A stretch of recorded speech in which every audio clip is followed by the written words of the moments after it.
participants, and all the participants can ask their questions after each speaker session. We will be giving 10 minutes for that interactive session. If not, you can write your questions on the chat box. We will put those questions to up to the speakers as well. Since we will be having two sessions today, we are on a time crunch. So the opening will be done by me. I'll introduce again. I am Ashweta Iyer. I'll be the master of ceremony for this 1 week long webinar. Along with me is my colleague, Ms. Riddhi Upadhyay. She will serve as the master of ceremony for the second session and the closing of today's webinar. So I welcome everyone, all the speakers and participants once again to our day two. So we will be starting with the speaker session now. I would like to give a small introduction about our first speaker. Mr. Ronald has extensive experience in management roles at Christian Medical College, CMC, across various campuses, and he's currently serving as the General Management Officer, Safety Officer at the Ranipet campus since June 2024. Previously, he managed operations, facility management, and quality and safety. Additionally, he has served as a consultant and visiting professor. Mr. Ronald has held professorships at prestigious institutions like Pitts Pilani, Liba Chennai, CMAI New Delhi, and Keho New Delhi. Academically, currently, sir is pursuing a PhD in management and a postgraduate diploma in disaster management. He also holds an MBA in quality management, a fellowship, a postgraduate diploma in hospital administration, and he did his bachelor's, that is BTech in biotechnology. Mr. Ronald has contributed significantly to the academic field with several research publications and authored a chapter in the book Child-Centric Disaster, Risk Reduction, Priorities, Preparedness, and Resilience, published in November 2023. His research includes studies in business process reengineering, that is BPPR in healthcare, the role of corporate social responsibility, CSR, in disaster management in India, and awareness and attitudes towards COVID-19. Additionally, he has written about the application of 5S methodology in healthcare for the administration section e-magazine. Mr. Simon also holds numerous certifications and has presented at over 100 conferences. We welcome you dearly to this day two of our webinar. Thank you so much for joining us. Over to you, sir. Now the session is live.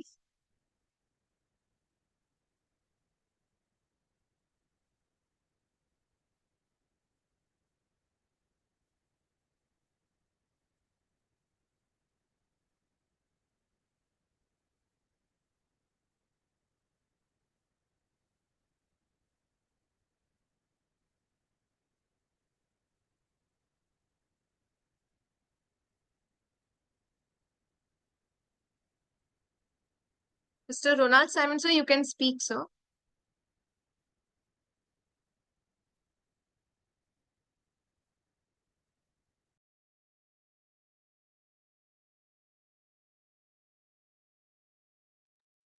You want me to switch on the camera, or I'm not able to share anything? Is it okay? It is okay, sir.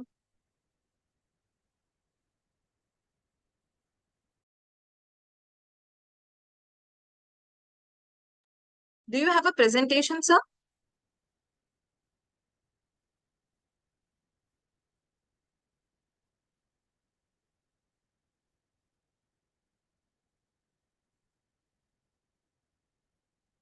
So if you have a presentation, please start sharing your slides, sir.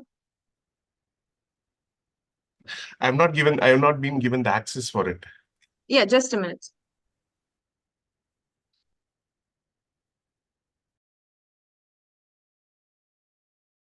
It'll be nice if you can give access for the video also. Yes, sir. Thanks.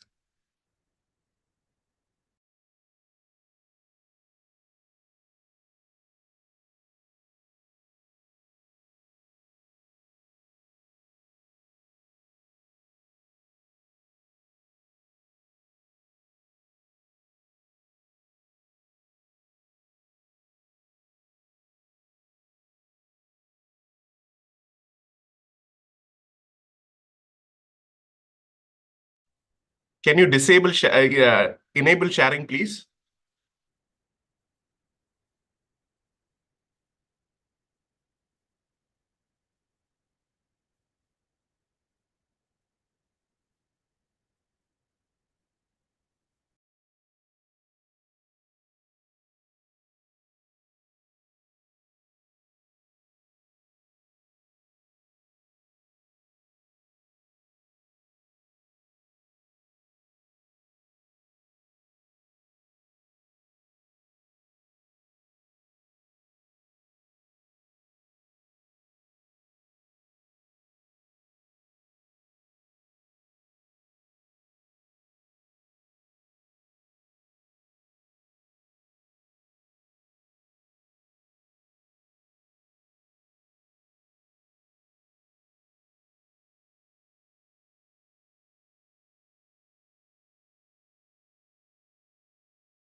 So kindly unmute your mic.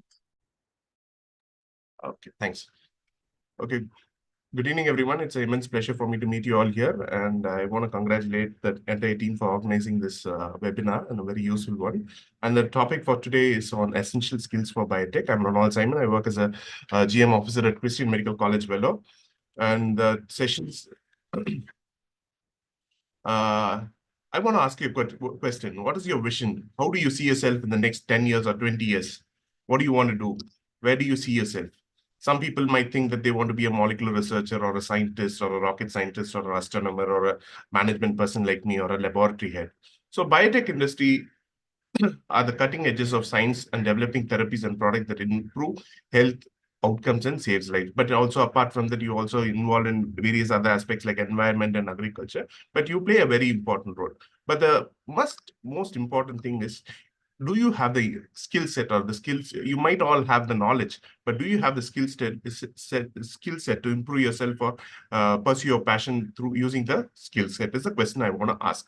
So there are three important levels of skill sets which are very essential. That is technical, human, and concept. As you go up the cadre or category, or as you go up the ladder in your organization or a place where you work, technical skills actually plays a very little role, whereas human conceptual skills on usually helps in growth and it helps in professional growth. So these are the few skills which I felt that it is a very essential that I penned down, and I thought that I will just brief you about it.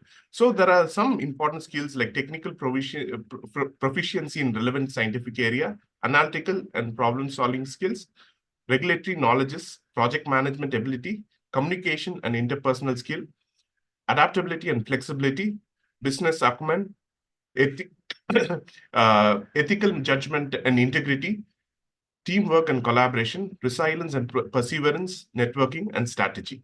So technical proficiency in the relevant scientific area is really important. So first, what you have to understand is what is your area where you work or what type of industry are you working. So based on that, you will have to develop all the necessary skills, knowledge, the academic knowledge which is required.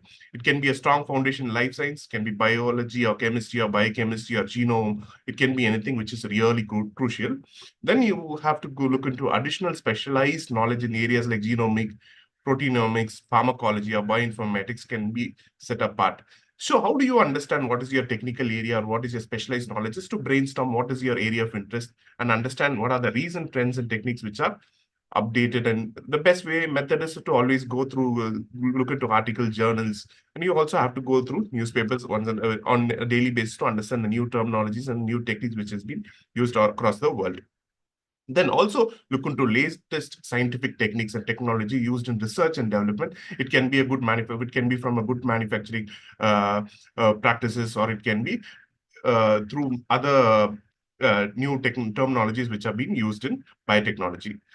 Most of all, you will have to gain practical experience on. It can be a wet work lab, or it can be a dry work, or it can be a molecular lab. You'll have to actually have some hands-on experience in getting the things done.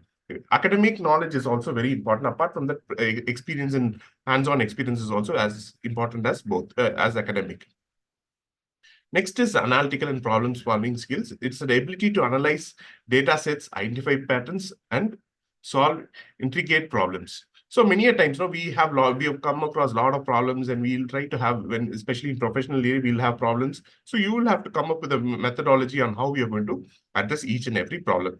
This can include not only interpreting experimental or clinical data, but also applying this information to design new experiments, troubleshoot issues, and innovate solutions. How do you tackle the best outcome is always for you to actually, as a researcher, is to identify complex problems and tackle it.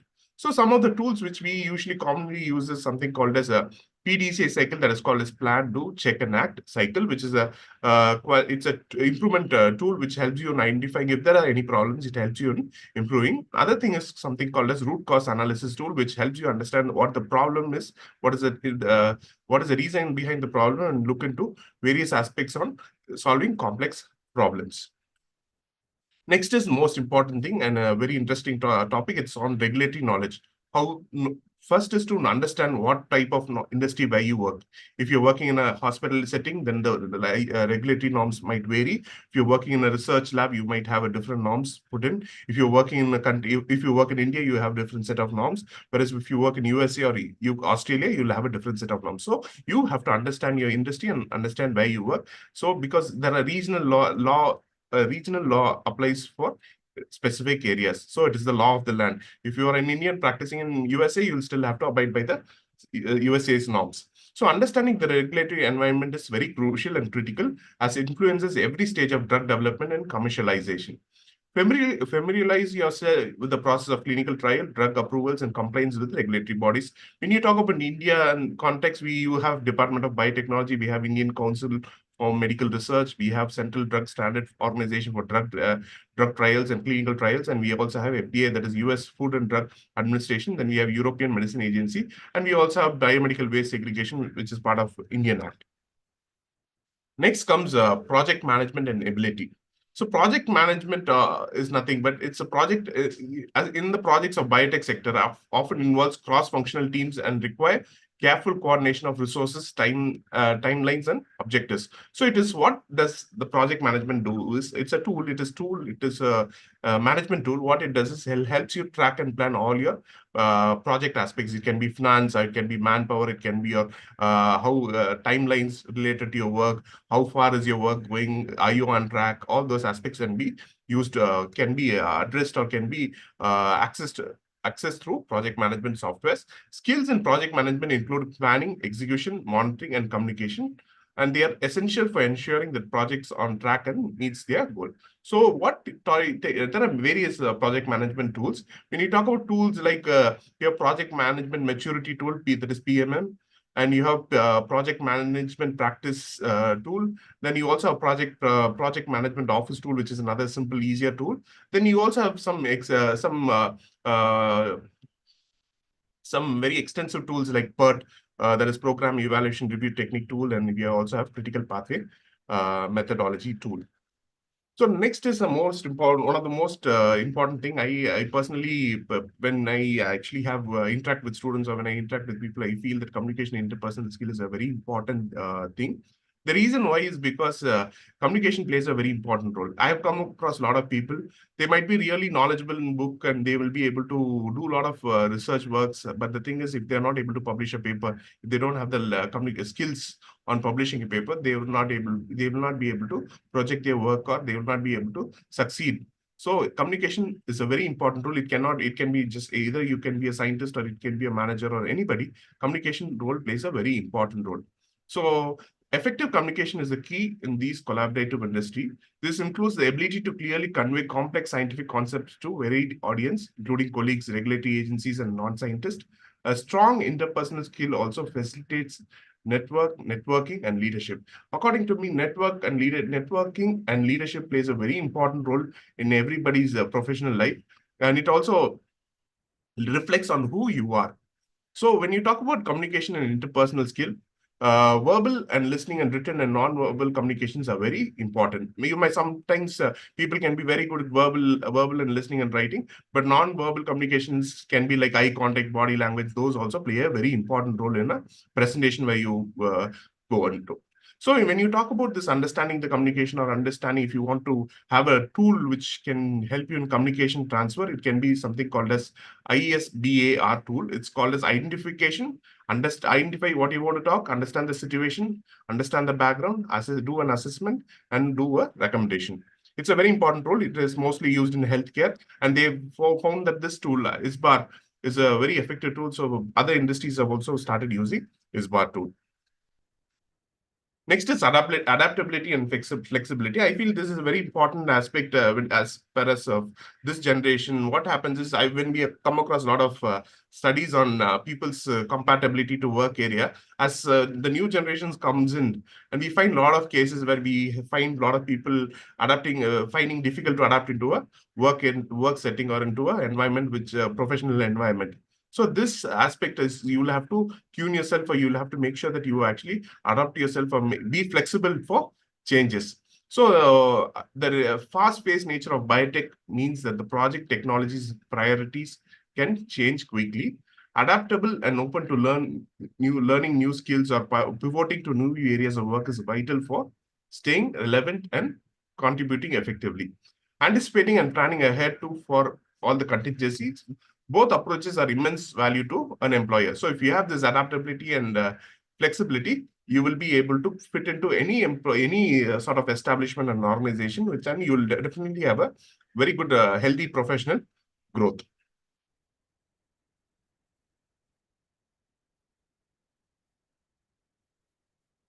Next is business acumen.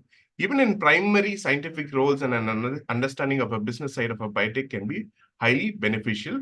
Knowledge of market analysis, product development, strategies, and the economic factor influencing the industry is also there. And communication of knowledge and skill informed by experience is another very important thing. And consider taking courses or workshops on business principles relevant to biotech and business management is very important. So how often do you update yourself or upskill yourself? So if the reason why as the world is getting very competitive, the more you update yourself, the more better you are in a position in an organization. You get better positions, better responsibilities, better managerial roles, or better roles in the organization. I take this as a personal. I take this business acumen as a very personal to my professional growth. So what I do is I constantly keep myself updated. I go through newspapers every day. I go through I attend a lot of webinars. I attend a lot of conferences. If I find something interesting, I immediately go and look into it and try to learn about it. So I constantly keep updating myself, which actually helps in my professional growth. So here are some continuous education and skills development, which I felt are can be useful for you. So you have a lot of courses here, like certified courses of biotechnology professional, certified bioinformatic courses. Then you also have a lot of regulatory affairs and people who offer training programs. Apart from that, if you want to go get into other, if you want to still develop your skills, or it is not about BTech, I want to go for an MTech or an MSc abroad or a PhD, you can still pursue it. And it's a very important thing that it is never wrong to actually learn more.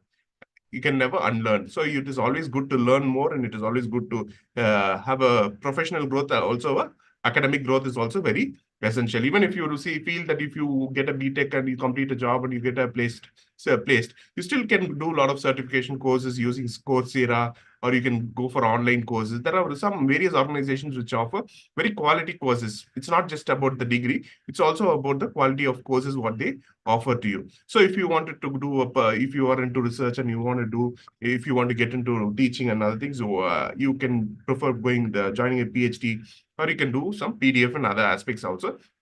As of me, what I did was I worked in biotech I worked as a pulse field gel electrophoresis technician for a year and a half.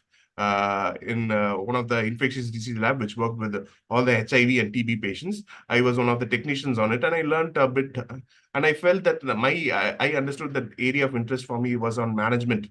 So what I did was I immediately completed my management aspects. I did a postgraduate diploma, then I did a fellowship, then I did an MBA.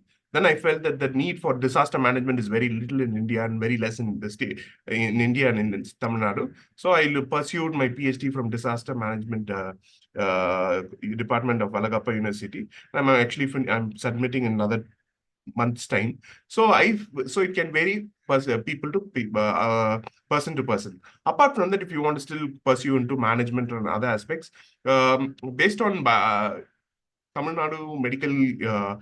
Tamil Nadu Doctor Medical MGR Medical University, it also has given relaxation that a person who's completed BTech biotechnology will be eligible and applicable eligible for applying for masters in hospital administration, which is also a growing field. Compared to MBA, masters in hospital administration is a it's a good course, and the need for this pursuing management in hospital is very high, and there is always vacancies, and you can actually come up with your basic knowledge on biotech can also be helpful. Sometimes in some cases, if you have an MBA or a MHA from hospital administration, you'll definitely have leadership positions in a major corporate laboratories, and you can also look into all those aspects on. You'll have a basic knowledge about hospital functions and also understanding how laboratories function, and you'll be in a key position to take up roles. And if you still wanted to further study more and understand more, you can also choose the MPH, that is Masters in Public Health, which is also another good scope in research aspects, especially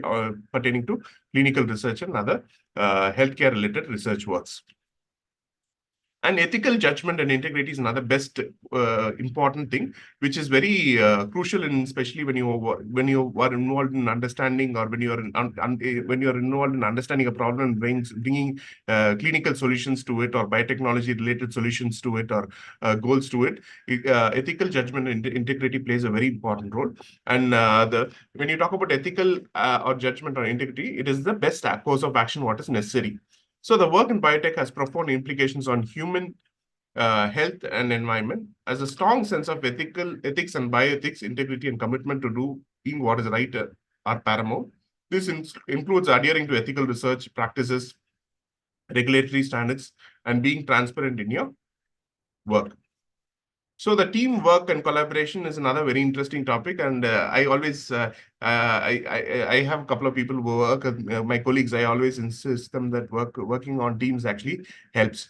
So in my personal note, teamwork actually helps in teamwork and collaboration actually helps a lot.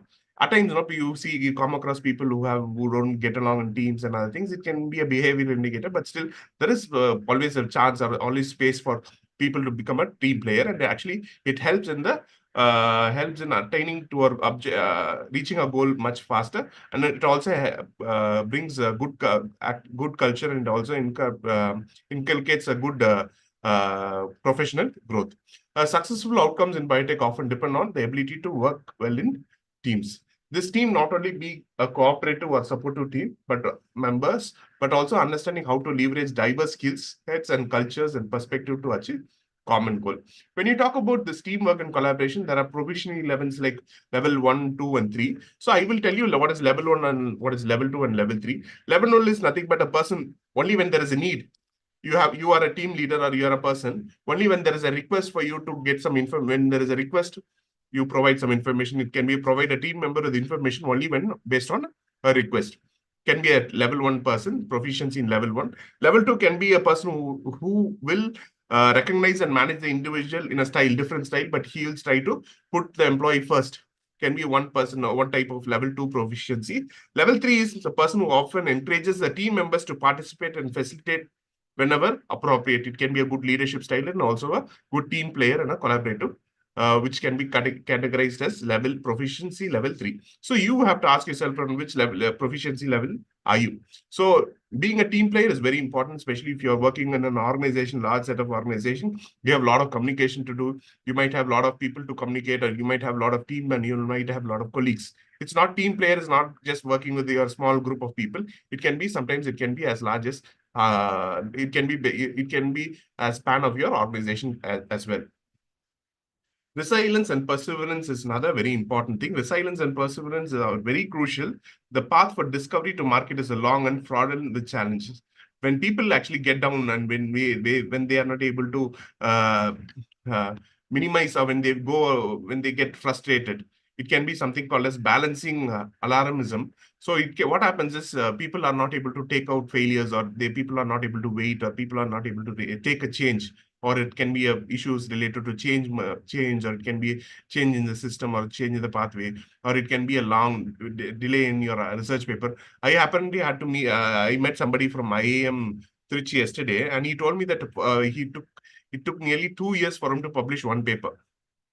So when you have this resilience and perseverance, you'll be able to achieve anything. But the thing is that you will never have to lose your hope, and you'll have to be always strong. The pathway for discovery to market is too long and fraught with challenges. The ability to stay always motivated and continue pushing forward, even when faced with setbacks, is essential for making meaningful contribution to the field and success. And my personal favorite is networking. So I always, whenever I go for lecture, I always ask you this, ask people, I always say this, I'll always ask question of what is your net worth? So I always say that when you're working in a professional area, I always say that your network is your network of people, what you have. Net worth is your network of people, what you know or have. So technology is a main advantage in today's age. So you will be able to know about a lot of people. You will be able to read about a lot of people. So connect through utilize and social medias like portals like LinkedIn, and use biotechnology professional networks and biotechnology or life science professional networks. Joining these groups allows you to connect with professionals, participate in decisions, and access industry news and updates. It's a very important skill. So networking is a very important thing. Trying to get to meet people and trying to get to know what their work is. And sometimes when you meet people and you have a conversation, a healthy conversation, you'll be able to learn more. And sometimes you can shift from one area to another. Even professional growth can also be very you can have a healthy professional growth when you have a good networking and understand. You can, when you meet new people, you'll also have new knowledge, so you can constantly keep updating. So always have a healthy discussion, healthy communication with when people you meet. You try to share your ideas and try to share your thoughts on your recent technologies. Those can help you on identifying good people of similar area, of similar interest. You cannot be sometimes you might meet a subject matter expert of one expertise of one field, and when you gather when you share some information or pass some information, you'll definitely loop into each other, and you'll be able to have a lot of good professional growth. Then the skill set improvement can be communication or technical, by attending conference or industry events and joining professional association, participate in online communities, participate in mentorship programs is another very important thing. I personally feel participating in mentorship program is a very useful thing. You'll be able to gain a lot of knowledge. By shadowing the person, you will be able to understand how things work. You will be able to understand how things actually, how what to be a successful person, how what all things has to be done. It can be mentorship, or it can be shadowing a person, can also be very helpful in professional growth. Always stay informed and always be engaged. If you're not informed and if you're not engaged, it is very difficult to survive in today's scenario in a industry. The thing is, the paradigm shift. There's a paradigm shift in today's working environment. You have a lot of people. You might have a lot of people who have uh, uh, people have now gone into attitude. So looking for candidates with attitude, skill and knowledge, then knowledge, skill and attitude. There's earlier people who can be molded or molded or trained. People, it's not about earlier degrees, about who gets first mark or not. It's about skills, as skill set also plays a very important aspects. And developing and showcasing these skills can be significantly increase your employability and success. Whether you are a lab technician or a clinical setting, you work in a clinical setting, or a corporate office, these competencies will help you in navigating the complexities of exciting existing fields and contribute to advanced healthcare innovations. So on a ending note, I want to talk about Kayara Heavens from TED Talk, a technologist. Biotechnology changes the perspective of the world.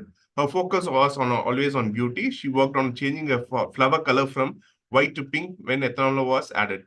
So always I insist that you find your passion in the field and area of interest. That will definitely help you, and that will definitely put you on the map.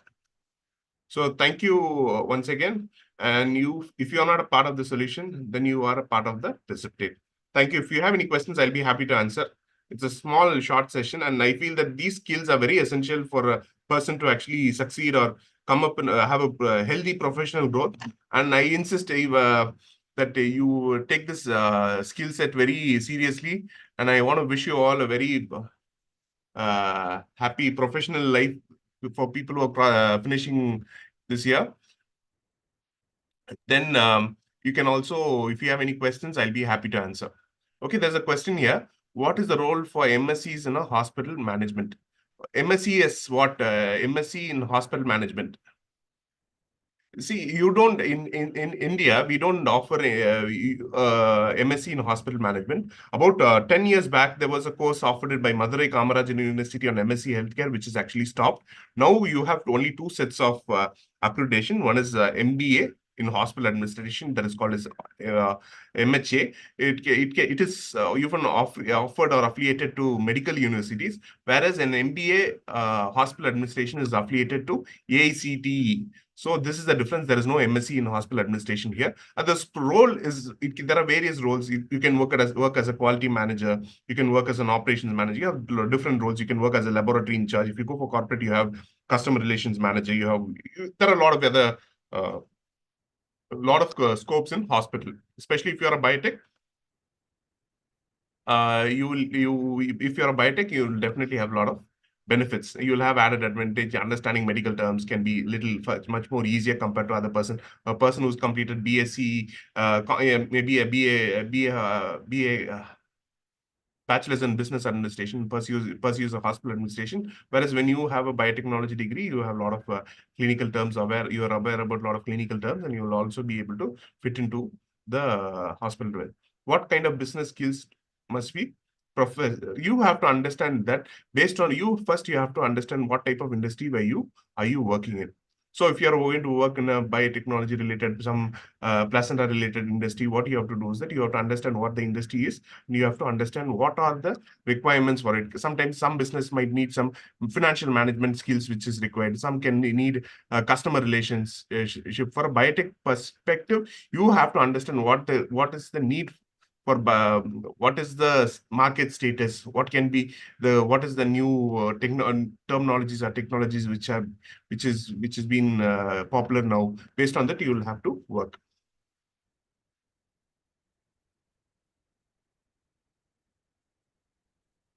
Uh, Okay, I'm really sorry for this question on biotech industry training programs in Bangalore. I think you will have to contact Mr. Vimal, who was the earlier speaker, yesterday's speaker. I'm not. I happen to know very few companies, so I think the subject matter expert is Vimal.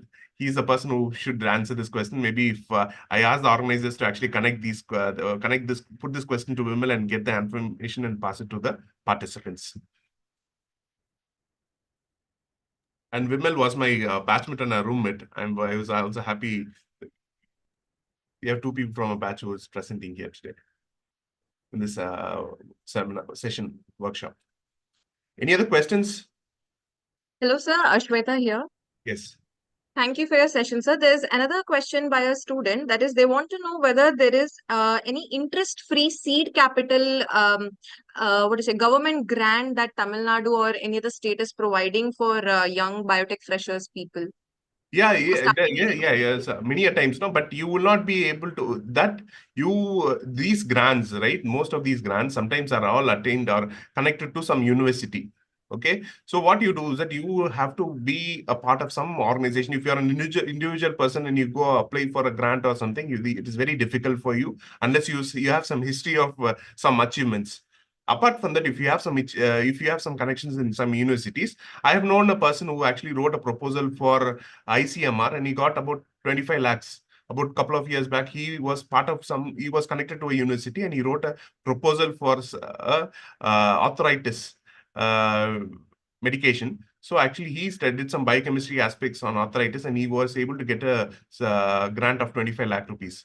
you will be able to only when you have certain connections or you have some background behind it. If you're a person who's already established, well established, and you have a lot of research going on, and you will be able to get some grants. And if you're a person who's going to pursue MTech, or if you're in a good university or some recognized university, and those are universities that will also offer grants for research. They have they what they do is that according to UGC guidelines, right? Out of the college is supposed to set aside certain percentage of amount for your grant as grants for research related. What is the way to get opportunity to study abroad and what to do skills on MSc? See this question, right? This way to get opportunities to study abroad and what skills. See the skills what we have seen today is much or more similar or much or more need is needed need of the hour. But the thing is, when you want to go abroad and study, right, you have to look into you will have to search for a very good university. See, when you talk about, you see a lot of people going to Canada now to study. So when you see this, you have to first identify a good college which actually offers a good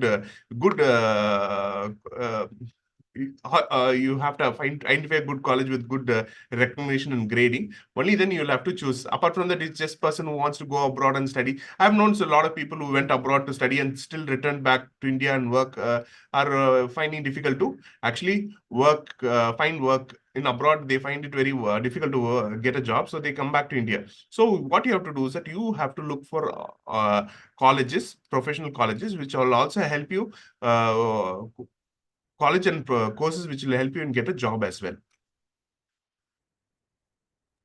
And There's MSc another biochemistry, what is the reason for you person why what is the reason for Miss Saranya to actually pursue MSc biotechnology after a BTech biotechnology? so See, there's you another have to question understand. See, sorry. from the there's another question from the Can I just Q&A finish? section. Can I Yes, it just is finish? related to this previous question of theirs. That is, please explain the difference between MSc Biotech versus MBA Biotech. See, MSc Biotech, nobody offers MSc Biotech in India now. Okay, there's no MSc Biotech in India now. Okay, earlier about 10, 15 years back, there was only MGR, Madurai Kamarajar University, which offered MSc Biotech. Sorry, I just got done. Can you repeat the question again? Sorry. So the question is, they want to know the difference between MSc Biotech versus MBA Biotech. MBA Biotech. MBA MSc Biotech, Biotech, MBA there's no Biotech. MBA Biotech. There's no I think MBA they got Biotech. I think they got confused between the agglomeration between the management and the Yeah. biotechnology. It is, yeah, See, it is all about, yeah, yeah. See, it's totally different fields. If you pursue MSc Biotech, and you will definitely get a job in laboratory aspects. When you when you do an MHA or MBA, you will work as a boss for them. That's all. right. So one more student has asked, Yeah. which is the where MSc biomedical science students can work and which industry is the best for biomedical science to pursue a Biomedical career. science, biomedical Yes, engineering or science? biomedical science, sir. Biomedical science. See, most Yes. I happen to I personally guided a person called Mr. Charles. He works for a.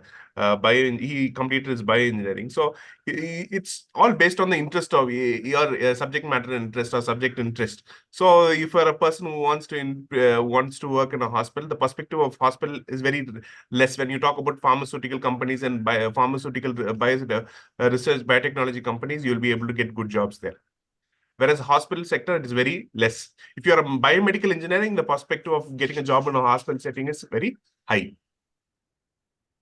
Scientific Correct. people usually, when there's some usually people who have completed bioscience, right? They usually prefer a master's degree in hospital setting or maybe a MBA. Then they go and Correct. work as a managers and operations managers in a pharmaceutical company or a biotechnology company. So there's another question. What are the roles that we can work in hospital after completing BTech biotechnology? See, BTech biotechnology perspective is very less here on hospitals.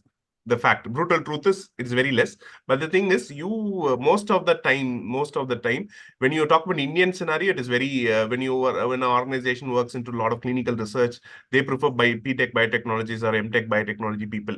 Say when you want to work if you want to work in a hospital which does a lot of clinical works related to patient results and other aspects, they prefer a BSc biotechnologist compared to a B-Tech biotechnology. Since the pay is all lesser, but if you want to pursue into research and clinical research, there clinical and about in current scenario, a lot of clinical trials and clinical research is going on in India. You'll have definitely high scopes for hospitals which encourage on clinical research and clinical trials. So Asma from the chat list has asked, can we pursue PGDM in hospital management after What is MSc PGDM? Biotechnology? What is PGDM? It's Postgraduate postgraduate diploma. diploma in Yes, disaster management. yes. I have a postgraduate diploma in disaster management. It's a very interesting course. Yes, you can actually do PGDM, and you have very few. And if Kerala offers few regular courses, the thing is, if you complete this PGDM, and there's a possibility that you might be put into a disaster management panel in the state where you come from. If you have good publications and papers on it, you'll be put as a disaster management consultant for the state. It can be related to warfare, or it can be related to bio warfare and other related, and also related to irrational drug therapy and other pharmaceutical issues which are currently going on. What kind So of roles? probably, yeah. Yeah, In which country MSc Biotechnology students have more scope after the study? Which country offers more scope? see, this is a very tight, different question. It's a very difficult question. So it is. You see, I want to tell you something very important. I actually missed out. See, there's something called as earlier. I'll tell you about early days. No, when people went for jobs.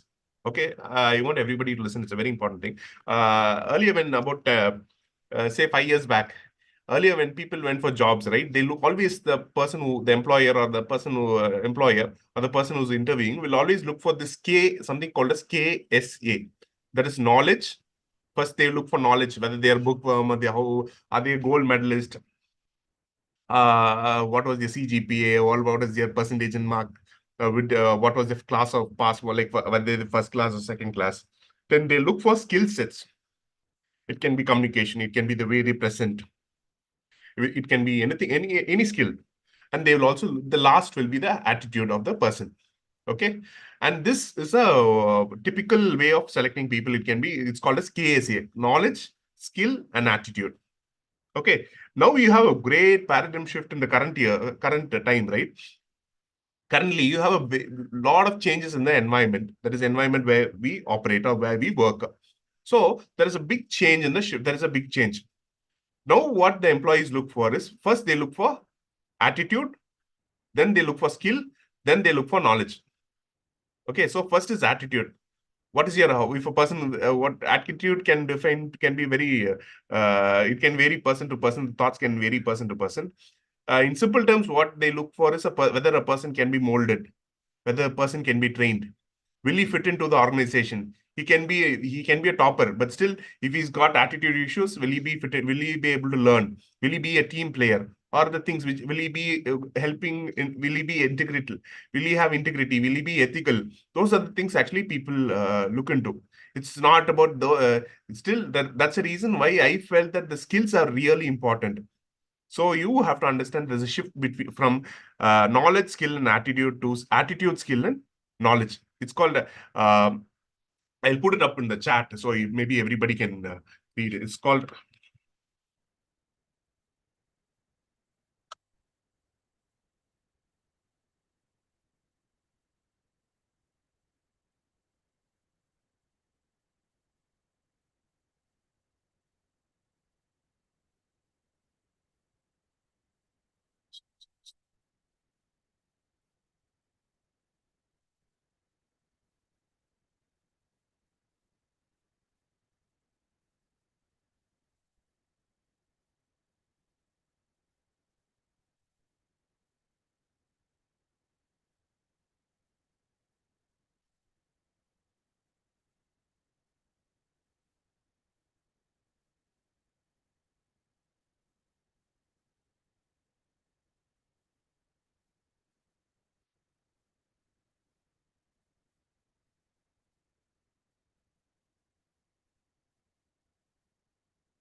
You can read up this in internet, and maybe you can go through a lot of papers that are also there. So knowledge, attitude, and skill was long gone, is long gone.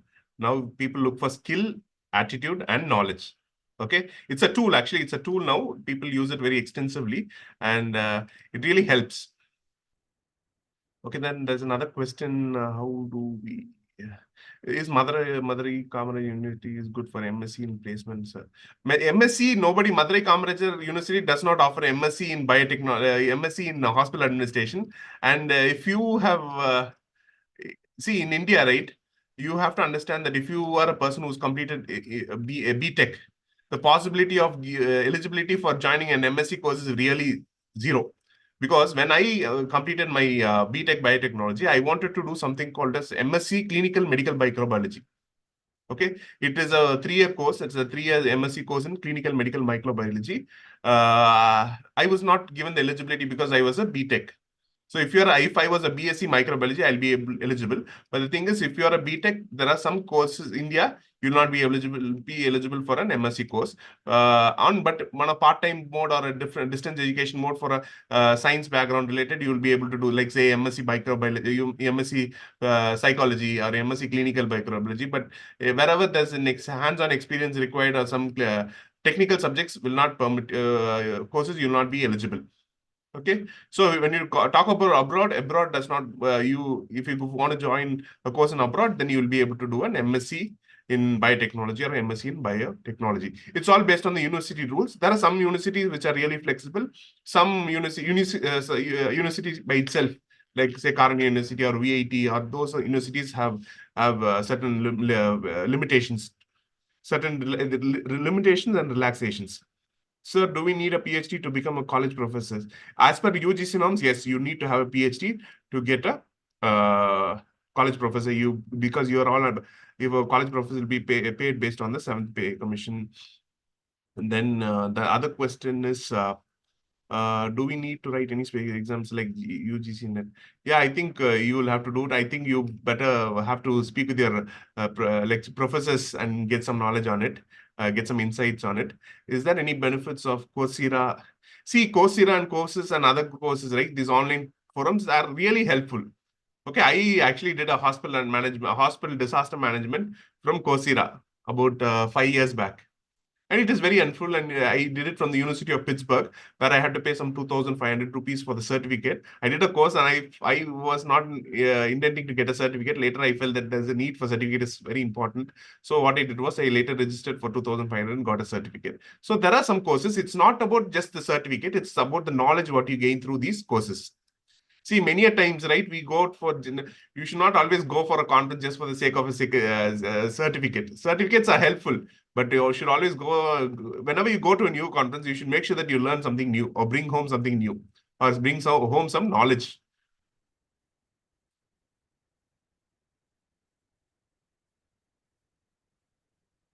There's a question from Safar. Sir, why all are preferring microbiologist and biochemist now? Biotech. See, the thing is, as a biotech, see, when you talk about microbiologist and biochemist, right? Those are all UGC category BSc courses. Okay. When you talk about some hospitals and simple terms, is because of the pay. See, a person who's completed BSc microbiology or BSc biochemistry can be paid less, whereas a BTech biotechnology cannot be paid less. It's because technically it's an engineering course, and those are all graduate courses. So they can be termed as graduate technician, whereas you cannot be called as a graduate technician. That's the reason many of the hospitals don't prefer. And the other aspect is because sometimes, right, some colleges are based on the interest on clinical uh,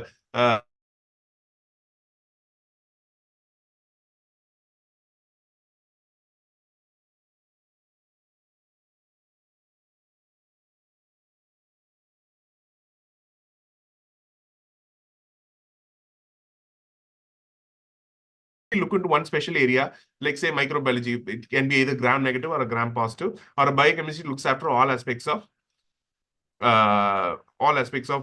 clinical biochemistry and all the reactions of microorganism.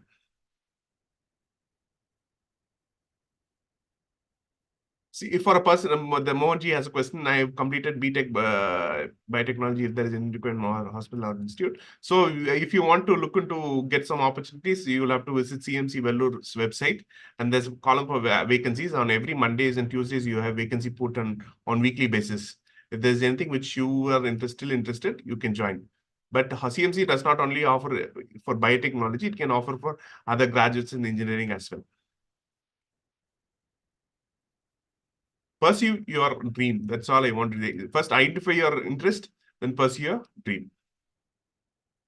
Sometimes your dream can be little late, but you will have to. It took nearly 3-4 years for me to actually get into this field.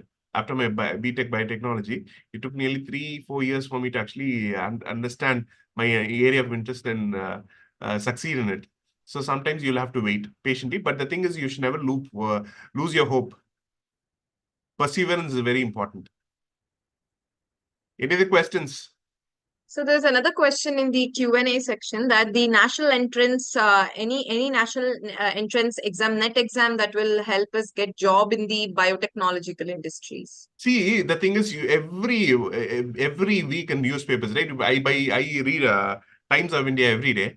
So you have BSc biotechnology, BTech biotechnology vacancies put in. They call for fellowship students, they call for interns, they call for this thing. It is available. The thing is, the only thing is that you'll have to apply and you'll have to get into it. There's vacancies everywhere. You try. That's why I always insist on reading newspapers. Read newspapers daily. You'll be able to definitely get some information on it. There are a lot of universities. There are there is one university. I will try to share it with one person. I forgot. I'm not able to get the.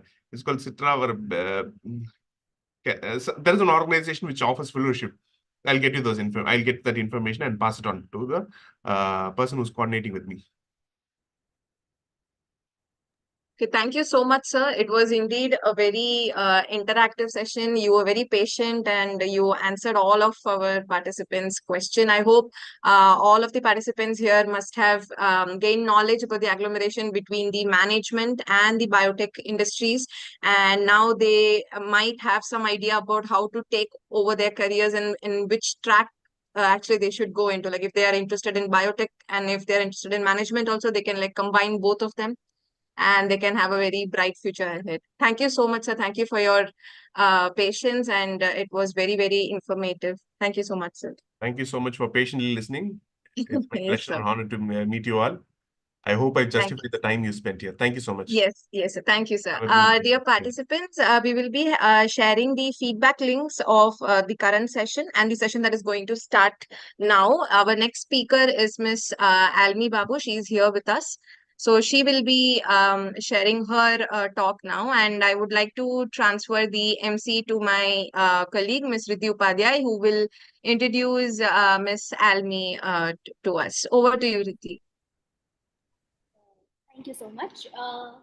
So I'll be introducing Miss L.B. Babu. So Miss L.B. Babu has an extensive experience in biotech industry, focusing on enzymes and fermentation in the grain processing lab. She is skilled in conducting bench-scale experiments, data collection, analysis, and reporting, and has effectively communicated her findings. Her expertise includes HPLC, mass spectroscopy, FTIR spectroscopy, RVA, and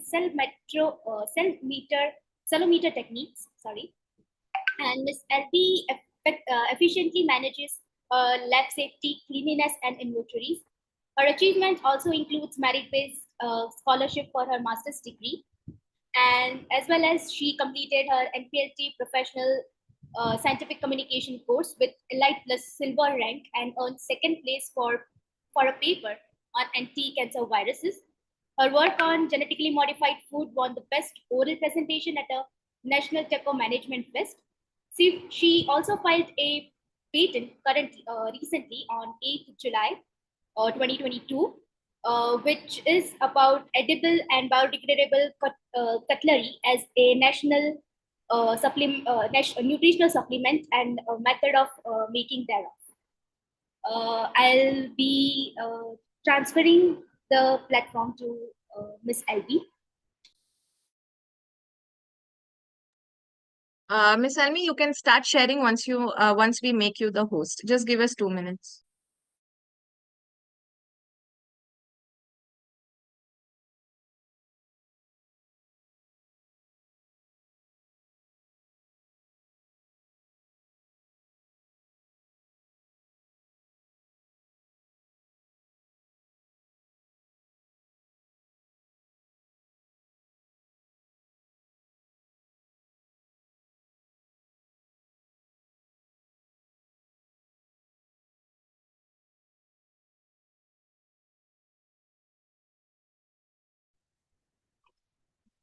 Hi everyone. I will share my presentation. Yes, ma'am.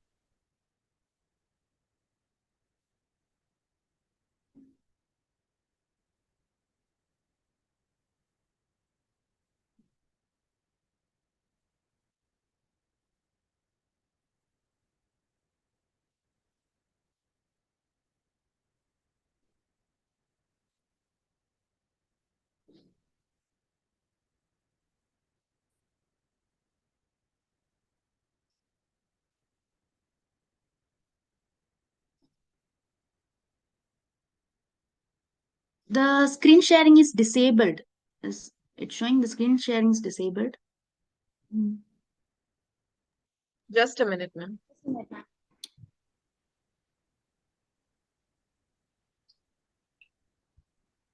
Yeah. Now it's showing.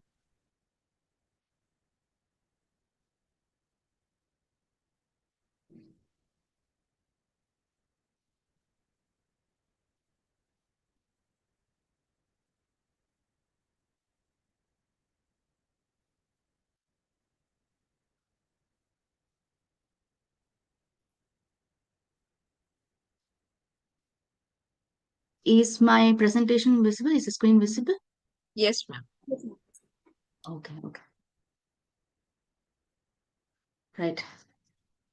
So thank you so much for the introduction. Good evening to all the participants here. I am Almi Babu Puttanvittal. I am working as an application associate in IFF. So today we'll be discussing about on the topic catalysts of change from classroom to cutting edge of fermentation. So what exactly we'll be discussing will be uh, so this includes educational catalyst, technical catalyst, and practical catalyst to facilitate the transition from the theoretical knowledge in the classroom to practical edge applications in fermentation. So basically prepare your students, freshers especially, to lead in the fermentation, how to get a start in the fermentation jobs. Okay, so today's discussion will be on. Firstly, I'll give a brief about the company which I'm working, IFF, International Flavors and Fragrances, and then we'll differentiate from the academia and industry. So, what are the challenges that you'll be facing, according to my experience, and how can you differentiate? Like, what skills can you develop to bridge the gap between the academia and industry? And then we'll also see what is the current scope of fermentation, what job opportunities, or how can you enter into the job, a fermentation job as a fresher. And then also we'll see the skills required. So to enter into a job, what basic skills will be expected by the industry. Okay. So I'll give a brief about my education. I did my BTech as well as MTech in Karunya in biotechnology. My BTech was from 2016 to 2020. I did my BTech project on edible spoon fortified with calcium and iron for women and children. I have published a patent in this. I have done this under Dr. David Paul Raj, sir. And then I did my MTech from 2020 to 2022. The project was on development of an image sensor showing different stages of alcoholic fermentation for evaluation of the fermentation process. So I did my MTech project in Brazil. I worked there as a research intern for about 8 months. I got this offer through IAEST from our Karna University. This was a great exposure for me. And as we talk about this, I would also like to uh, say that if kindly use this opportunity, because this opportunity which we are getting as students from the college, this is an international exposure. So when this comes into the resume, your resume really stands out. I have experienced this. So if you get, when you have this opportunity, grab this. You get a global exposure and you stand out, and the experience is really different. And for me personally, this was the my step into the fermentation. Learned from this while doing this project. I got into the career of fermentation. Through this skills, I got this current job which I am working. Then, yeah, so a brief about my current company, International Flavors and Fragrances. So our products is to help create extraordinary sensory experiences, as the name suggests. And we have customers for food and beverage, home and personal care, health and wellness. So our main product is the enzymes. So we have enzymes, for example, when it comes to home and personal care, for detergents, for detergents there is we use our enzymes. For beverages, we use our enzymes. So according to the customer, so ours is totally application based company. So according to the customers, we provide according to their demand, we use our enzymes and provide solutions. We offer our solutions to them. The lab which I come under is the Health and Biosciences department. In Health and Biosciences, I work in grain processing lab. So our objective is to make the most out of grains, and to do so in a more efficient manner. And this drive continued investment in. But as I said, this is fully application based industry. So we expect the that increasing crop yields worldwide, and a desire to reduce the cost and environmental impacts of processing to fuel our customers' growth. So as per the customers' demand, we do our experiments. Okay. Uh, so to give an outline what exactly I do in the lab, what is my work is. So as I said, I work in the grain processing lab. As the name says, we have our flour as the feedstock. So it can be a rice flour, wheat flour, or a mix of rice and wheat or corn. So this is the feedstock for the fermentation. So again, as per the customer demands, we choose the feedstock, and then we add so we make the liquefact. So liquefact is made um, with thin slope and processing water. So once the feedstock is ready, we do the culturing. We do the culturing with the yeast. So we have our own yeast and the competitor yeast. We frequently do experiments and see how differently it works. And then we propagate the with the yeast for about, again according to the feedstock, the propagation can go for about 8 to 9 hours. Then after that, we start our SSF, that is simultaneous saccharification and fermentation process starts, which goes about for about 60 to 65 hours. So during these hours, so for fermentation, a fully fledged fermentation, it takes about one whole week. And during this SSF process, we take timelines, the samples, timeline samples. So maybe 17 hours, 41 hours, to check the profile, how well the yeast work, or if the experiment is based on the enzymes. So comparing our enzymes with the competitor's enzyme.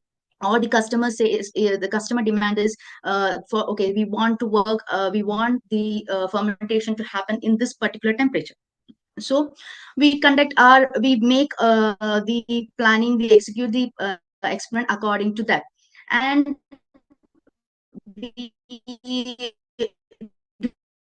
during the 65 hours, we take timely samples. And we run these samples in the HPLC, how well the yeast is having the glucose, how well the enzymes activity is working, how better is the ethanol being ethanol is produced.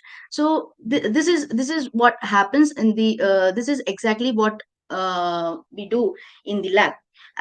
So what this is the work which we do. And here I have mentioned few points what I do. So I conduct hands-on work at bench scale. So according to the, as I said, customers demand, we plan and execute the experiments, perform in-process analysis according to the established protocols. Then the data collection, as I said, we make timeline samples are collected. So data collection from the HPLC, extracting the data, analyzing, then reporting it, then discussing it with the team members, with the ability to draw insights from experimental findings and effectively communicate with the team members. So what findings we get, we communicate with the team members and come to a conclusion, and then we discuss with the customers. And then we have customer samples coming in, ensuring, and this is all the important main work which I do in the lab. And also we ensure the cleanliness, safety, and usability of the lab and equipments, efficiently managing the lab inventory. So this is the overall work which I currently do in the lab. So main focus is on the enzymes and the fermentation that goes on in the lab. Now let's discuss about the difference between the academia and industry. And by that I mean to say that how different is industry. So as a fresher, what differences can you expect, or what challenges can you see, and by so how to bridge the gap. Okay, so these are the challenges which I face. So how can you bridge the gap once you get into the fermentation related jobs? So first main difference is the safety. So when we work in our college or in the lab, you know, this the importance which is given in the industry is is very very big in the case of safety. So more than the work or more than the result, your safety is very important, because you handle with lot of chemicals day in and out. You handle with hazardous materials, handling hazardous materials. You handle with microorganisms. So the your responsibility is much higher. You always wear the PPE, lab coats, gloves, safety goggles the whole day when you work in the lab. And then maintaining sterile conditions to prevent contamination, then using autoclaves for sterilizing equipment. So this is a huge responsibility, being your safety and the environmental safety. So this is one of the uh, important factor that you can see when once you come into the industry. Secondly, the equipment. So the equipments which you come across is the fermenters, of course, the bioreactors, the measuring instruments. So you have to get familiar with what is pH meter, what does pH meter do, and other analytical tools. Other analytical tools, I'll be discussing the other analytical tools in the further slide. Also autoclave. So these are the basic equipments that you will be using every day. Every day you'll be using these are the equipments that you'll be using every day for the experiment. Okay, so next is the technique. So you have Excuse me, ma'am, Miss Almi, ma'am. yeah. Ma'am, I think if I'm not wrong, your PPT is stuck. We are not able to see the consecutive slides. We are only able to see the title slide.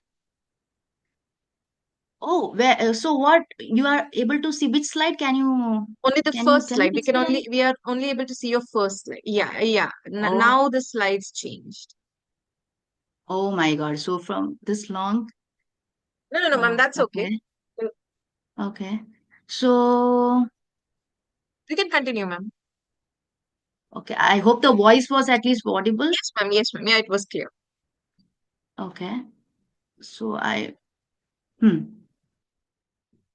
So I was talking about techniques. So as the slides was not moving, at last you can ask any questions. Okay, uh, I'll continue. The technique. So, even as a fresher, so the industry expects you to know certain things. So how to do a media preparation, how to inoculate, how to do the sampling. So these basic things are expected to know.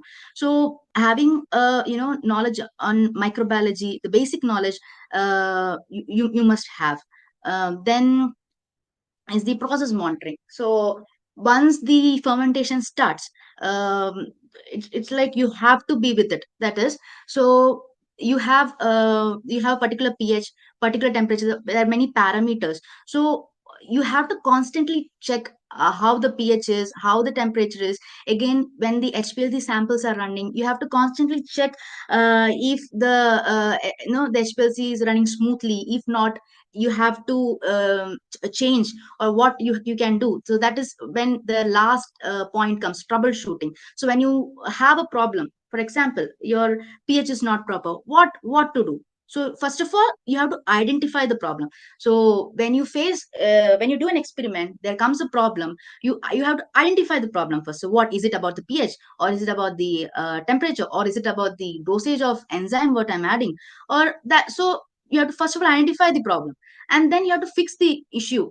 So that is basically troubleshooting. So to do this, you need to have a basic knowledge about that goes to the previous slides. You have to uh, I'll go back. You have to have knowledge about basic microbiology, biochemistry, bioprocess. So when you have a basic knowledge, you'll put your mind, okay, so this is why this might not be working.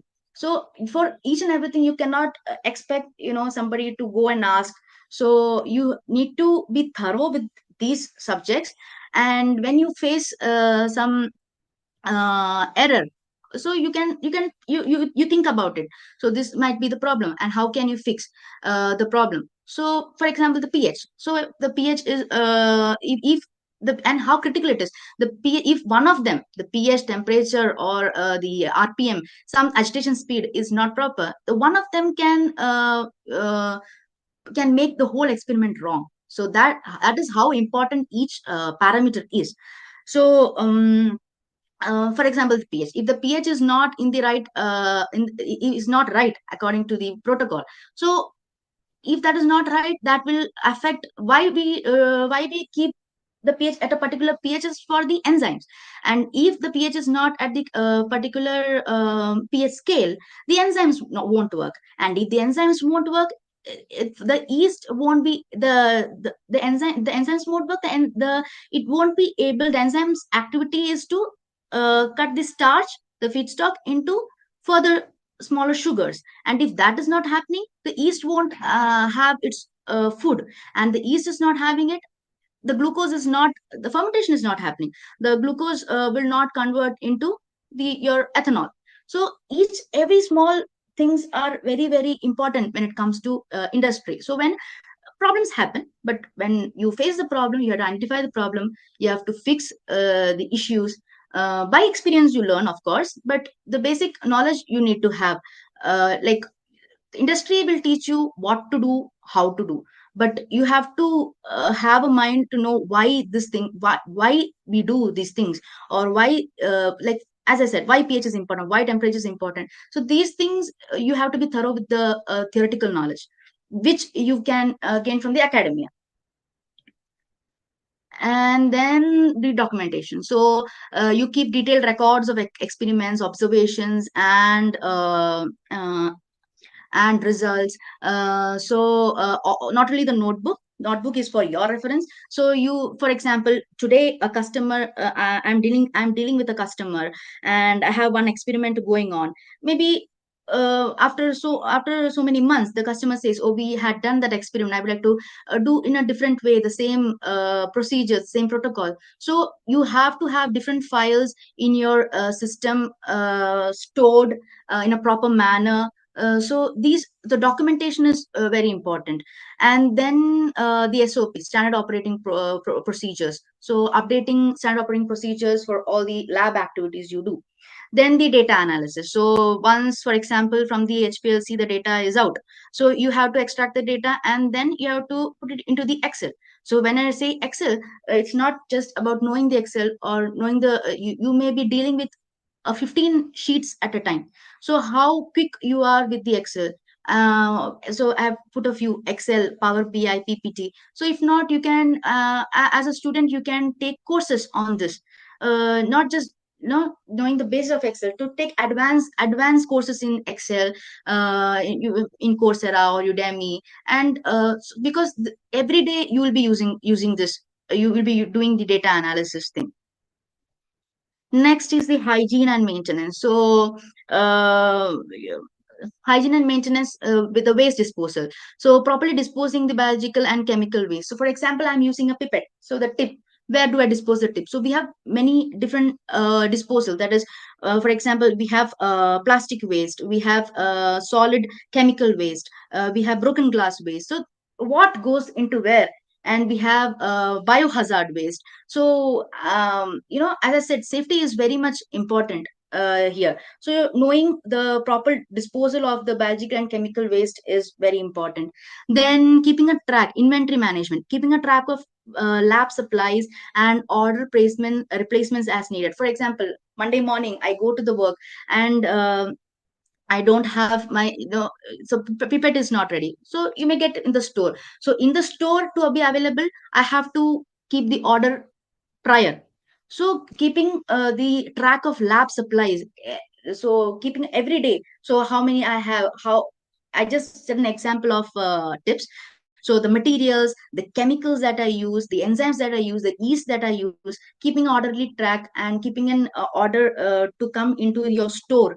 And so that once you finish in your lab, you can take from the store. So this is the inventory management is also important when you come to the industry. Yeah, so this slide is already discussed. Communication and collaboration. So this is the last when it comes to industry and academia differences. So communication, when we are in the college, we you know we depends. Some students talk, communicate. Some students are very silent. But when you come to an industry or an MNC, communication plays a big role, because once you do the experiment, uh, you may do your work so well, but if you cannot communicate what you have did in a very efficient manner, so the team members won't be able to get you, or cannot give their opinions for the experiment you do. So communication becomes a very important factor here. And then also networking. So in the industry, every day in and out, industrial people come, leaders come. So you have to go and talk to them. Why? Because you develop the knowledge, you gain from their experiences. You cannot be like, doing your work and coming to home. You have to talk, you have to have that communication skills. So again, I would say, everyone may not have that social skill, but try to take a course, or try to start communicating in the college itself with your teachers. Ask, if a topic is taught in the class, read about it, take a literature, you read about it, and then again start communicating to your teachers. Slowly and slowly you develop, because you cannot say, oh, I am an introvert or ambivert, I only talk with my friends. That doesn't help. You have to develop this skill for efficient working. Okay. And how can you develop? You learn about, you gain knowledge, you read about the paper, and then you talk. Then when you have the knowledge, you'll automatically get the confidence to talk once you communicate. So that's how it works. And yeah, so these are the differences, main differences, or major challenges that you can face once you come into the industry. So so here I have mentioned about the fermentation market. The global fermentation market is 45.7% compound annual growth rate, expected to grow from 2024 to 2025. So the job opportunities are quite high. when it comes to fermentation. Why?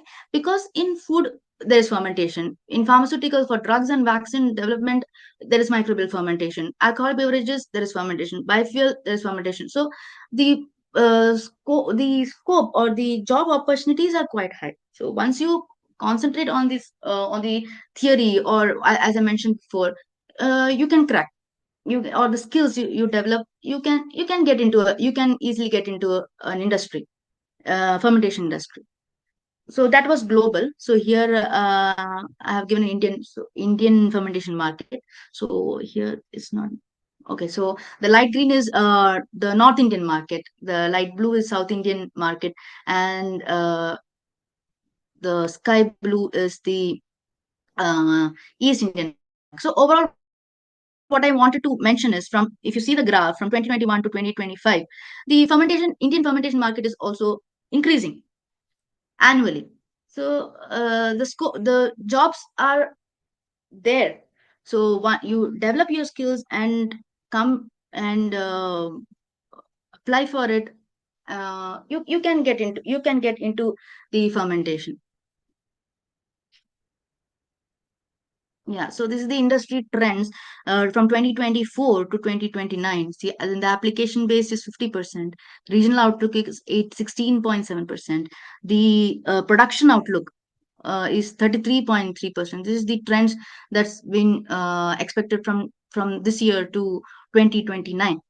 I just wanted to show you and keep an aware about this. So most importantly, so what can be done? So as a student, what can you do if you want a job in the fermentation? First of all, be clear with the theory. Microbiology. So these are the main three subjects, that basic subjects. Everything is interlinked. All I won't say the other subjects are not necessary, because nowadays the GM East is coming. So again, genetics is important. All the subjects are important, but then basic, you have to know microbiology, bioprocess engineering, and biochemistry if you are planning for fermentation job. And then the technical skills, as I mentioned, I just mentioned pH meter in the above slide. So here I have mentioned the equipments which we use: pH meter, HPLC, spectroscopy, rapid viscoanalyzer. So this is for rapid viscoanalyzer, is to know the viscosity, and the microscopy, the cell counting, PSD, sieve shaker, centrifuge. So I would say theory would be expected to know. As a student, you we expect to know the theory, but when it comes to technical skills, can be compromised. But obviously, you must know the objective, the principle behind why do we do, what is the objective of HPLC, or what's the principle behind it, or what HPLC or what column do we use for fermentation. So these things you can be thorough with. You can give you can go learn about it and then attend for an interview. So I would like to say share a small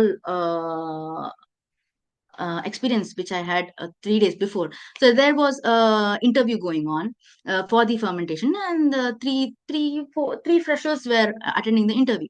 So my supervisor was asking, so what, just the basic, because as we use HPLC in and out, I was just asking, so do you know to use HPLC? So as a fresher, if you do an internship in having HPLC with it, great. But these freshers didn't have. So they said, two of them said, no, we don't know anything. We don't know. We don't have the practical knowledge of HPLC. That's fine. But the third one, so she was like, I don't know about, I don't have practical knowledge of HPLC, but sir, this is the objective behind HPLC. So this is the principle for, and there are different types of HPLC. This is the fermentation. So once you see, all the three didn't have practical knowledge, but one stood up and at least she said, she gave an attempt that I know all these things. So even though I don't have a what to say, the practical knowledge, I know what the theory is. So sir selected her. So I just wanted to share this experience. This is how it works. So we all may have how differently you stand up, how differently you talk. So having the knowledge is very important. So same way, all the other skills can be developed once you come to the industry, but to know the basic things is important. Nextly, the computational skills. So, as I said, for data analysis, Excel, Power BI, artificial intelligence, machine learning. So, this is coming up, artificial intelligence and machine learning. So, why machine learning, or how is this into the fermentation? So, as I said, so many experiments go on. So, changing the temperature, change the pH. So, tomorrow a customer comes to me and says, so I want to change this parameter, for example the RPM. So once you so you have already given 50 experiments. Okay, the data is already there. The machine will learn, okay, this is how it works. Once you just change one parameter, so it automatically says to you, so this is how you can change the whole experiment. So this is the future. Artificial intelligence is the future. I just wanted to mention how it works in fermentation. So for if you don't have any knowledge about artificial intelligence, so that is why I mentioned at least learn one language. And if you don't know any one language, go for Python. Once you are clear with Python, then you go for the courses for artificial intelligence in fermentation. This is really important. So I have presented this slide in the importance way, because so theory is, as student theory, be clear about it. Technical skills, know the objectives and principles, why do we do, and computational skills, side by side, develop that skills too, which is that is also very important. So yeah, so this is all about what I have prepared to present. I hope it was clear and open for questions. Don't hesitate to ask. Also, I have mentioned my email ID. My contact number is also with Murugan sir. And if there is any position opening up in my company, or any internships opening up, I'll definitely contact with Murugan sir and let him know. Recently, one intern just joined from Karunya, fourth year BTech Biotech, Krishnanjan Nambiar. So she's here. It has been 1 week for her. So if any questions open up, I'll contact Murugan sir, and if you can send me your resumes to my mail. I'm also in LinkedIn. I can contact you directly.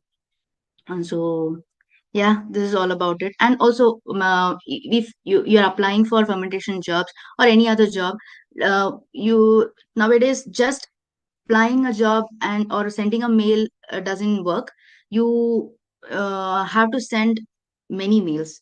Okay, and also LinkedIn. When it comes to LinkedIn, if you have a company in your mind, start messaging with the, if any, for example, if any alumni works there, or if any position, any scientist or someone works there, you can message through LinkedIn. Because just applying for a job and leaving it doesn't work. You slowly contact, so hi, this is Almi, I just completed my BTech Bio or MTech Biotechnology. I have done, so related skills you can mention. I have these skills. I have these internship related things you can mention, small brief. Because that's then okay, they'll see, oh, this student or this candidate is curious or is interested. So maybe 50 connections you make, at least 2 to 3 will respond to you back. And slowly you communicate, and then if any questions open up, they'll be willing to help you. So yeah, thank you everyone. Thank you so much, ma'am. I would like to thank you for this engaging and interactive session. We believe our participants had a wonderful time. If anyone has question, they can post it in the chat or Q&A section. Ma'am, you also can access that section and can answer the question. Like, Sure, one of sure. wants to know how to get fermentation job. Is there any exam for that? Okay, so this is in the chat, Yes. right? Yes, ma'am. Yeah.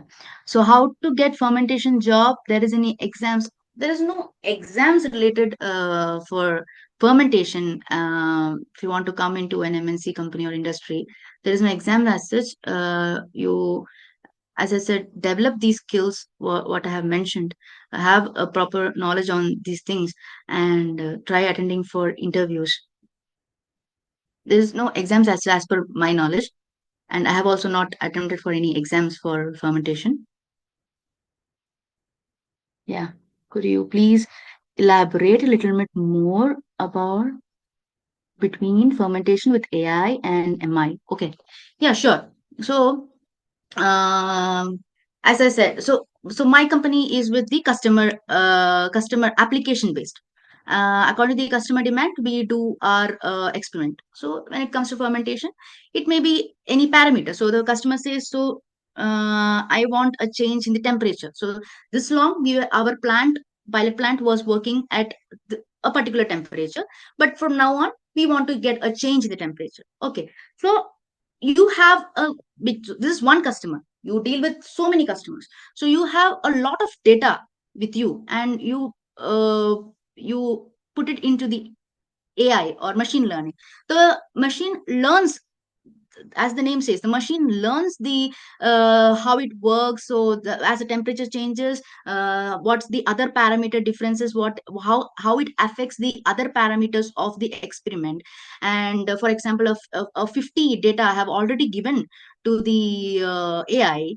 So when I give a 50 first data, and I want to change in, for example, temperature, so it automatically says to me, it automatically conveys me, so these are the changes that you have to do, and these are the results that you can expect.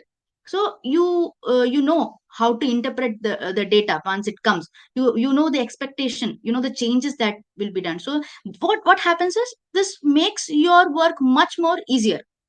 So having this AI knowledge is, it gives you, when you specify this in your resume, it gives a bar high. That's what I wanted to mention. I hope your question is answered. If any internship offering for other college students? Yeah, yeah. As well, I mentioned Karunya because I am from Karunya and I have my faculties in Connect.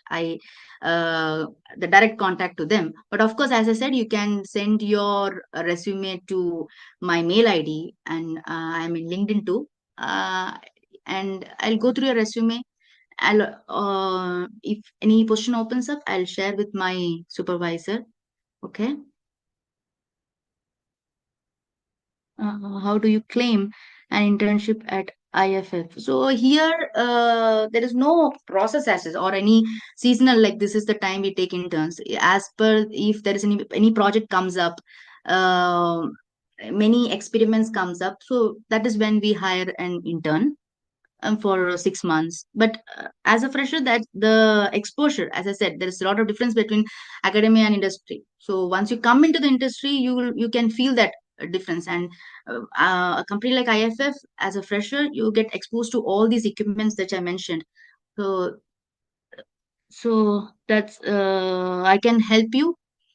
You send your resume. I'll go through it, and once the position opens up, I can help you with that. Um, Ma'am, are there internships in industrial biotech or fermentational technology in order to get industry ready? Internships. Yeah, there are internships. So I was talking about the internships, which is in my company. There you can find internships in other companies too. So internship is a way to get into the company. So as a fresher, because as a fresher, you don't have the skills, right? So directly they won't be giving you, well, you have a good, already you have a training done, until you or your BTech project or your MTech project was on the fermentation. Obviously they can give you that position. Unless that is not there, to get into an industry, internship is the best way, I would say, because you get a 6 months good training, and then you learn how it works and you get the skills. You use these equipments in and out. May I know where my company is in Hyderabad? I'm working now in Hyderabad. Are the internship with stipend? Yes, the internship is with the stipend. It is with the stipend.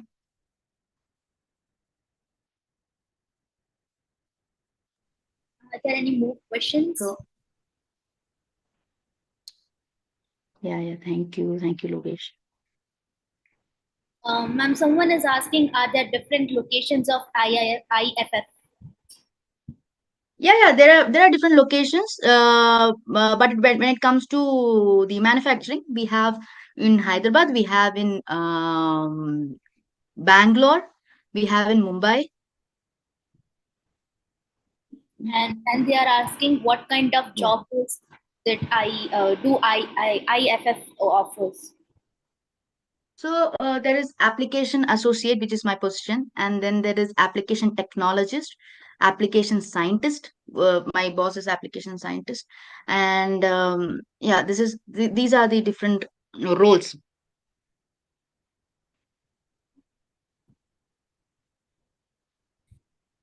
And they are also asking whether there are any good online courses to learn artificial intelligence or machine learning or Python for the use of. Yeah, yeah. There's a good course in NPTL. It's about introduction to AI for fermentation. There's a good course, and there it also teaches you the basics of Python. So if you don't have any knowledge of Python, that's a NPTL. Please, I'll just see, because even I have enrolled for the same, because it's a very good course. Give me 1 minute. I'll just say. Mm,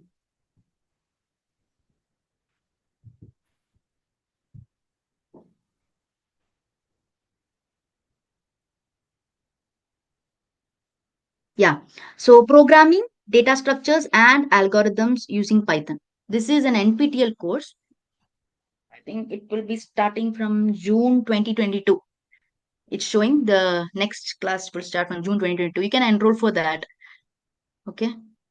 And NPT, right? NPTL, they have their exams also. They have the certificates too. So it's a good course to take up. I'll repeat the course name: Programming, Data Structures, and Algorithms using Python. So from the basic, they are teaching. If you have no knowledge about, so it's a good one. And also, there is one question about can they directly go for fermentation job after BTech, or is masters required for this job? You can go after BTech too. Again, if you see, it's all about the skill. If you have as I mentioned in the PPT, if you have those skills through your internship which you have already done, or through your project which you have already done, there is no hindrance to get a job. And but again, some companies, they have this qualification, right?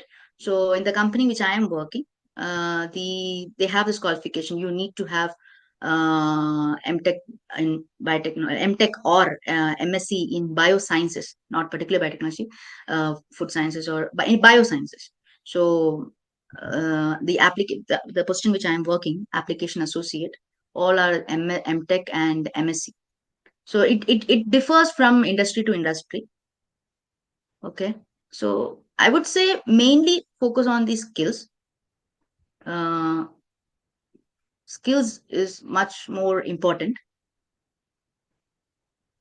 And they're asking about the name again, the NPTEL course name again. Yeah. Oh, I think it would be nice. I would type it over here. Okay. That would be, yeah. So it's programming,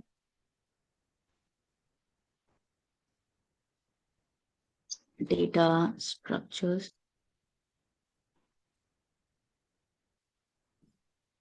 and algorithm using Python.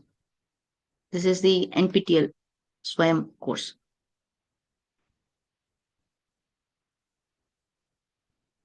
Yeah. I've mentioned in the chat box. And also, they are asking whether they can get fermentation job after completing MSc biomedical science or MSc microbiology. Sure. If you have the skill, again, if you have the particular skills, if you're really interested in the job, sure. And also, they are asking about what roles and responsibilities. What are the roles and responsibilities of application associate?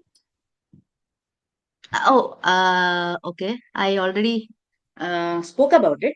So I have to fully do the whole fermentation experiment. So when I say fermentation experiment, I'll explain it again. So we have a feedstock as I'm working in grain processing lab. So our feedstock can be rice, can be corn, can be wheat, can be mixture of these. And then once you prepare the liquefact with the help of thin slope and processing water. Thin slope and processing water is nothing but the effluents from the plant. So I prepare the liquefact. This is for the yeast. So then I have to prepare the propagation flask. So this is for the culture flask. So a good 8 to 9 hours of propagation happens, and after that, into the SSF, that is simultaneous saccharification and fermentation. In this, these propagation yeast goes into it, right? And then the fermentation goes for about 65 hours. So it can change according to the feedstock and the yeast and the enzymes, right? So for 65 hours, during the 65 hours, you have to run the HPLC where you see the profile, the peak profile. Okay. So at that time you can so HPLC is one of the important data analysis. Again, once the whole 65 hours, you have time profile. So I will collect my sample in 17 hours, 41 hours, 47 hours, 52 hours, all this time. So yeah, one thing I remember now. So during this sample, this job, you may be going morning 4 o'clock for your job for collecting the sample. You may be going night 11:30 for the job. So not every day, but for at least for collecting the sample. So that is also one of the challenges. So as I'm working in my lab, I am the only application associate, so I work at these time periods too. So because you have to work according to the yeast. So the yeast is happy, yeast is eating the food, you have to collect the samples. So that's how it is. So yeah, so once the SSF is complete, at the end you have the EOF, that is end of fermentation. So what happens in the end of fermentation is you do the ERST. So how much ERST is enzymatic residual starch. So how much starch is left out. So how much the starch, the enzymes, how when if the enzyme didn't work, or how much the starch is still left for the enzymes to have. So these all these answers you get from the HPLC samples. So timely samples, HPLC is most important analysis which we have in our lab. So this is the job. This is the overall job. Now, side by side, I will also have the customer samples coming in. I have to do the biochemical assays of the customer samples. So this is the overall outlook of the work I do. Okay. Thank you so much, ma'am, for answering the questions. We'll be ending our session here. I'll be sharing the program name as well as the email. If anyone has more doubts, they can directly contact Miss LB. LB. So Yeah, sure. thank you so much, everyone. You may leave the. Thank you. Thank you, ma'am. Thank you.